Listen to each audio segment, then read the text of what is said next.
The Mitsubishi Outlander PHEV is available with an optional Forward Collision Mitigation System, or FCM. FCM uses a sensor built into the windscreen to detect traffic ahead, including pedestrians.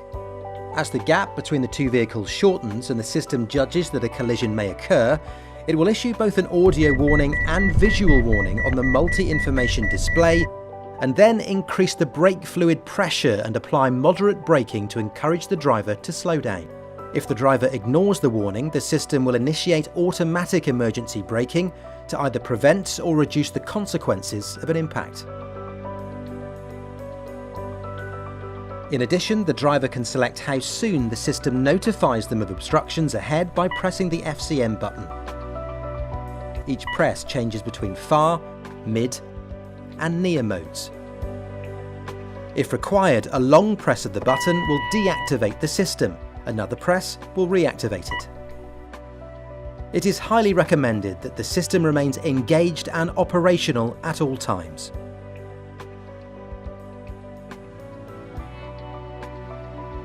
For further information on the operation of this system, please consult your vehicle owner's manual. Drive your ambition. Mitsubishi Motors.